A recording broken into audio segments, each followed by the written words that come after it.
Oh, have I got a secret? Oh. From Hollywood, the show that reveals all, I've Got a Secret. And now let's meet the star of I've Got a Secret, Steve Allen. Hello, folks. There we go. Hi. Hi, folks. That's all right. Thank you very much. Welcome to the new I've Got a Secret. Isn't it marvelous that Mr. Television is here? Yes, and his lovely wife, Mrs. Television, will be in a few minutes. Right now, however, I want you to meet our wonderful panel. Tonight's panelists are fantastic, such as lovely comedian Pat Carroll, and the star of the new comedy series MASH, Mr. Alan Alda, the gracious TV hostess and actress Betty White, and laugh-ins Richard Dawson. And there's...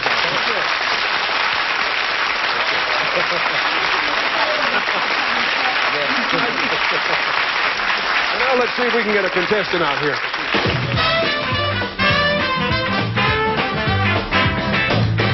Hello. In there.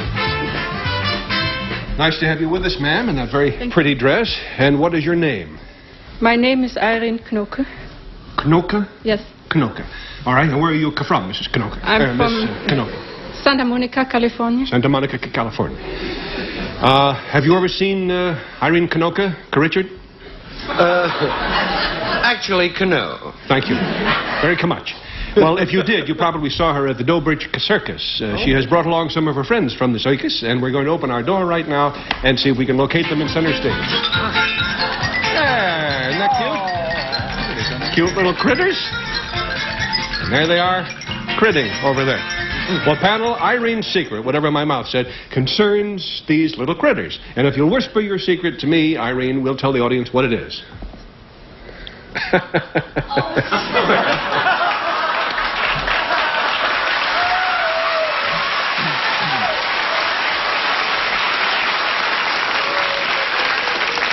It takes all kinds, folks. And we'll start the questioning with Pat Carroll. All right, thank you, Steve.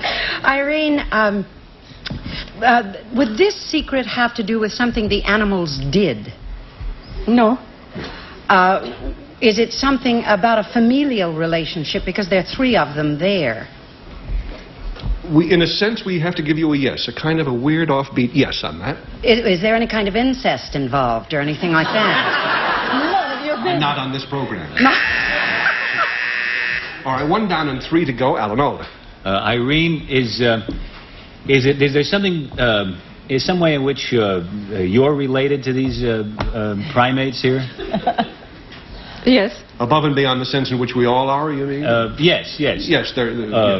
Is there, do you have a very, I just have a sense of, do you have a personal connection with them? I noticed the audience laughed. You seem to have a very personal connection with these. Yes. Very good, Alan. 2 down, 2 to go. Betty White. Well, I'm an animal nut, as you know, and that is the biggest chimp I have ever seen in my whole life. I mean, if he grew to be 23 years old, I don't think that's more of a gorilla kind of a thing. That's kind of a big ape. Are the 2 smaller apes babies? Yes. How old is the center chimp? I don't really know. We don't really know. A very interesting question, however. 3 down, 1 to go. Richard Dawson. Irene, could it be that the Al baboon in the middle is not really a baboon? You're absolutely Yes. right. Would it be your husband? Yes. Yeah. In a suit?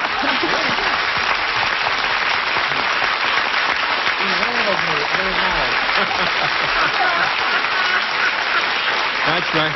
Dickie, that's her husband, and the little one is her daughter. And the other one is her lovely son, who is studying to be a doctor. Why don't you let one of the little ones out there, Johnny Olson? Yeah, don't let the big one. And we'll look out. Hey, look out, look out! Hold it. Oh, that's I'm not too sure that this thing is...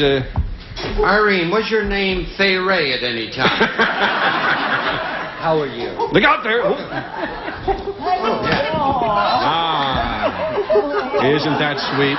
Betty White does love animals. Hello, how are you? Looks like my husband. Acts like him, too.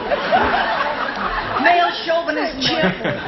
Actually, the gentleman, for of course we have so identified him, inside the hairy suit, there he goes, is Mr. Harry Suit. No, his name is Janos Prohaska, and you've enjoyed his work in such famous pictures as Planet of the Apes. You've also seen him on the Andy Williams Show as the Cookie Bear. Janos, there he is. How are you? Good to see you.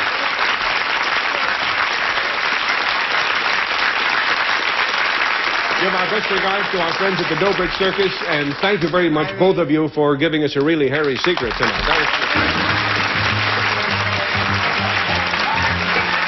I've Got a Secret will continue in just 1 minute. Backstage, huh?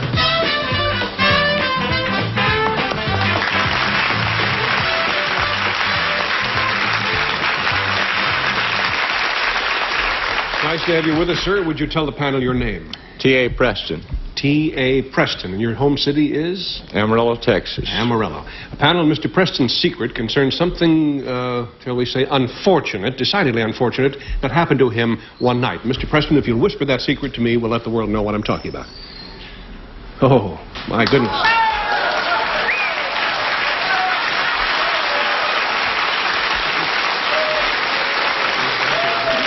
As I said, panel, it concerns something pretty rough that happened to him one night, and we'll start the questioning with Dickie Dawson. Mr. Preston, were you injured when this occurred? No, sir. Not physically. Not physically. Not physically. Did it involve a robbery of any kind? No, I hope not. I hope not. No. Were you held prisoner by some exciting ladies or something? No, darn it. Would you like to be? I'd love to be. Did this happen while you were doing your normal job? Yes, sir. If I did your job, could it happen to me? Is it a likely? More than likely it would, yes, sir. The general thing could happen. There might be some question about the matter of degree. Thank you, Dickie. 1 down and 3 to go. Pat Carroll. Well, we haven't established exactly what you do, Mr. Preston. I would gather from your Western regalia that it might have something to do with your work. Are you in rodeo? No, ma'am. Are you a Western country singer? Certainly not. Well, are you some kind of nut, then? Just wears cowboy clothes.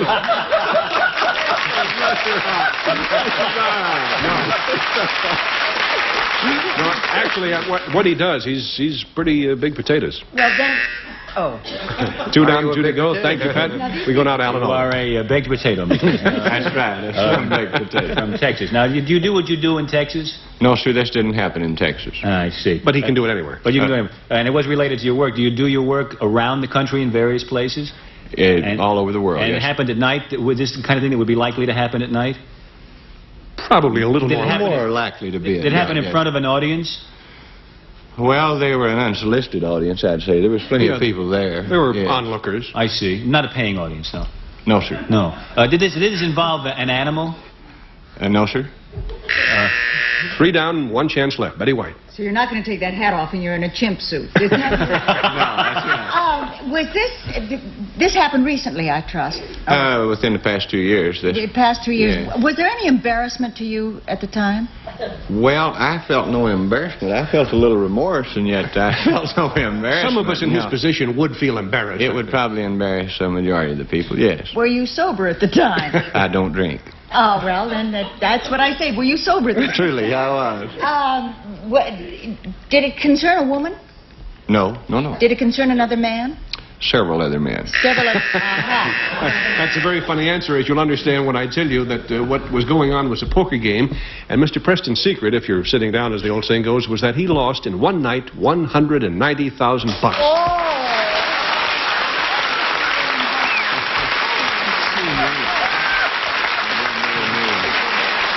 And it's even more unusual when you stop to consider that he is a good enough poker player to have recently won the World Series of Poker in Las Vegas.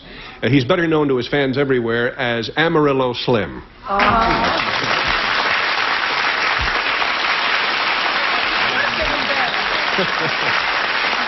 But he says it would have been embarrassing indeed. Slim, how much did you win when you won that World Series?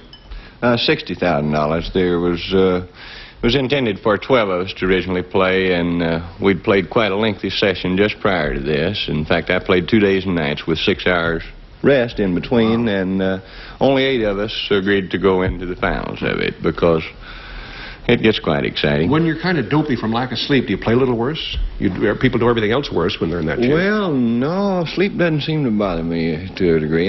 This last session lasted 38 hours. Of course, that's quite lengthy, but you have enough incentive to stay awake, you know. Yeah. If this isn't too stupid a question, how did you lose the $190,000? Just lose again and again and again? Well, like I said, I'd rather see early frost on my peach trees than to jump off out there and lose that kind of money. But occasionally the lamb slaughtered the butcher, you know.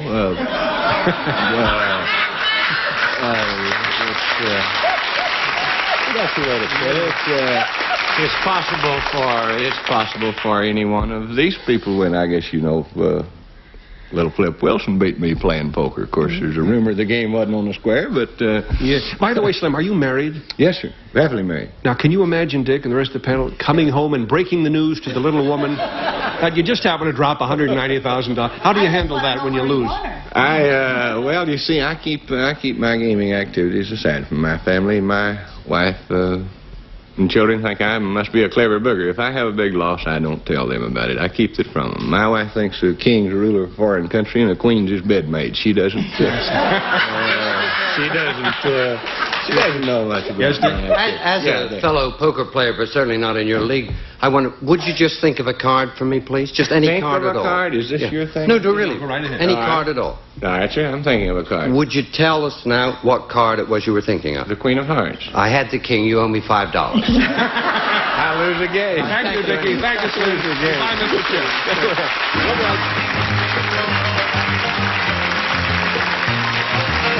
We'll be back with our guest star, Milton Berle, right after these messages. Now let's meet tonight's special guest star, the one and only Milton Berle.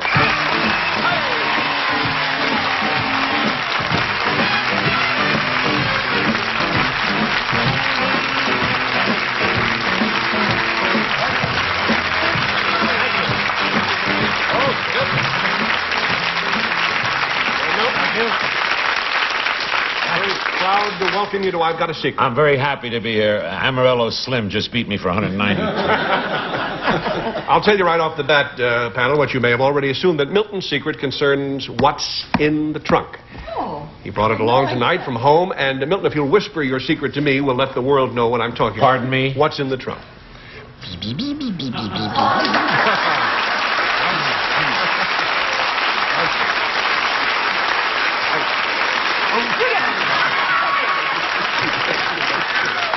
If we only had a drummer, I'd give you one of these. But we don't have a drummer. Yeah. Okay, we'll start the questioning with Betty White. What's in the trunk? Is it anything alive in that trunk? No. It's been dead for a long time. Dead. Oh, it's a dead.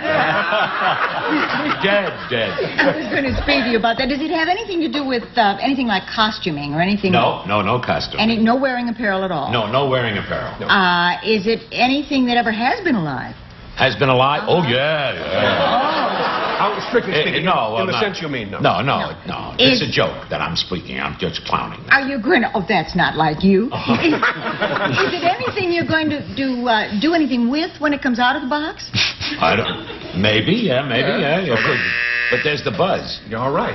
1 down and 3 to go. Irving Dawson. Right. Richard. Uncle Milty? Yes, Booby. Would this be anything to do with what has been responsible for you being one of the great American comedians? In a way. Would this be anything to do with your television show when you became the king of... In a way, yeah. Right. Would this be the gag files that you used? Or the scripts? That's about right. That is substantially it. That's it. Yeah. Jokes. You got it. I told you they get it. I told you. He's too smart. No, they're all too smart. stick-up. I want that. This is a stick-up. Hand over the jokes. Actually, to get the whole file here, we'd probably have to have a boxcar, Well, I right? have 4.5 million jokes. I couldn't put them in here. That's true. Kenny Young. That's very good. I know Robert Alderberg. Well, we do have in here a lot of the actual jokes from Milton's big show. Oh, why don't we open them up and, would you do something? These are the jokes that I did on my... You've got both jokes in there?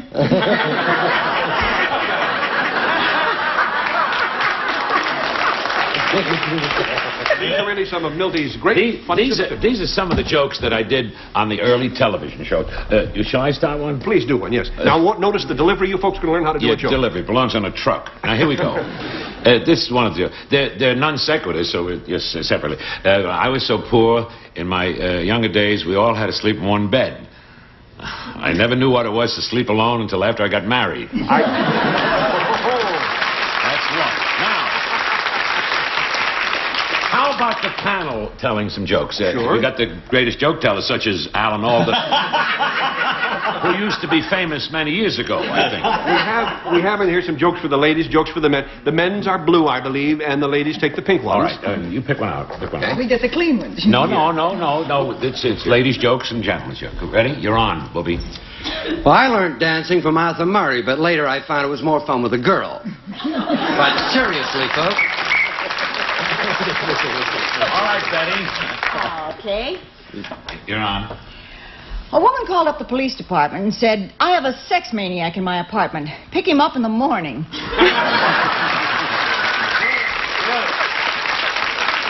right, now we'll give one to the funny man. I can't read this. His writing's writ rotten. It's too close to the paper. A pretty girl walked into the psychiatrist's office, and he grabbed her and hugged her and kissed her. And then he said, well, that takes care of my problems. Now, what are yours? Good delivery. Pick one out. Well, it's written in Braille. My idea of embarrassment is when you look through a keyhole and see another eye looking at you. You want to tell one? Very good. Let's get Steve. You don't want to? Now, I'm going to make a present of all these jokes to Dickie Dawson. Oh, thank you.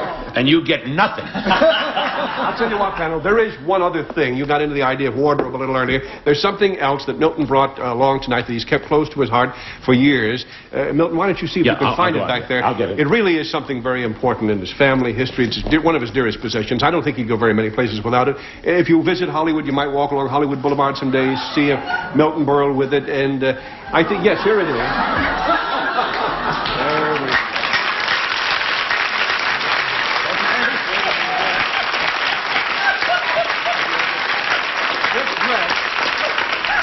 This dress is the first one ever worn by a man, that is, on television. Over 25 years ago, Milton was the first comedian to wear a funny ladies' dress on television.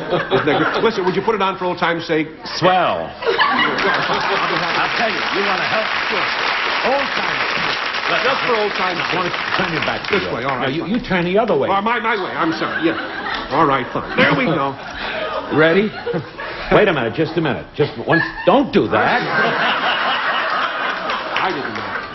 I'm looking for the Velcro. There we are. I now pronounce you man and wife.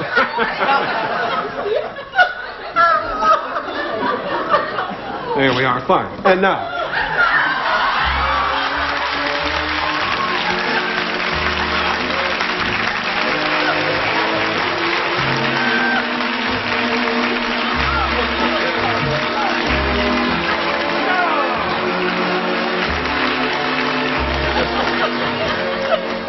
Wow, sir. I'm too sorry for the party. Oh, they don't make them like this. Yeah. As I said, Milton was the first man to look like an idiot like this. No, but while we're talking to you first, Milton, I would like to... Can I get out of this, please? Not, please? no, I think you should only... You want us to get out of it? Yeah, Seriously? because All right, the whole it's thing's a little warm. bust. Pardon me, I'm sorry. That's fine. Where's your whistle? I'm going to speak seriously, Milton, for just a moment on behalf of the National Academy of Television Arts and Sciences in congratulating you for receiving their 25th anniversary silver medallion for your important contributions to early live TV comedy.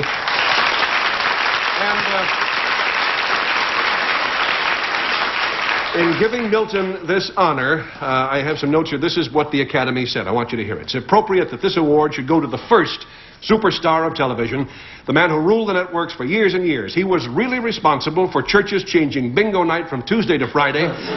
He was responsible for the sales of millions of television sets. His performance record and popularity may never be equaled, and that's no secret. Congratulations, Milton.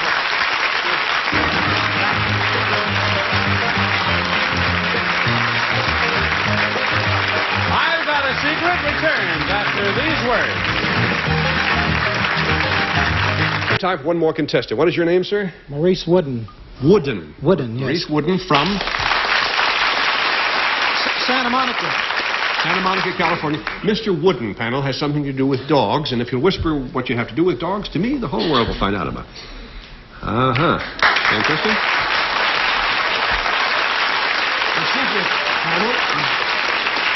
The secret concerns something that Mr. Wooden does for dogs. We'll start the questioning with Richard Dawson. I think we just have one question apiece here. Okay. Do you talk to dogs and help them understand their problem? It's much more exciting than that. You don't really have to give them that much information, Mr. Wooden, but that's all right. One down, and Pat Carroll's turn. Mr. Wooden, would what you have to do, if it's more exciting than that, have to do, say, with training the dogs for theatrical work? Are they show-busy dogs? Still more exciting. Is anything more exciting than a show-busy dog? If he keeps this up, he's just going to tell you the secret in a minute here. However, you're doing a very good job. Alan Olin. If it's all that exciting, do you, I can't think of anything really exciting to do with a dog. And you look... Good for you, Alan. Yeah. Thank you. Because my family's watching. Do you train these dogs to handle bank robberies on either side of the law? No, sir. Well, that's exciting. Okay, just time for a quick question. Betty White. Well, with a name like Wooden, I'd stay far away from dogs if I were you. They might carry him home. You mean. Do you teach dogs to sniff out marijuana? No, ma'am. Well, some people do, whatever turns you on. I don't know why that struck me funny, but what do I know? His secret is, panel, that he runs a canine dating service. He's the Cupid of the dog world.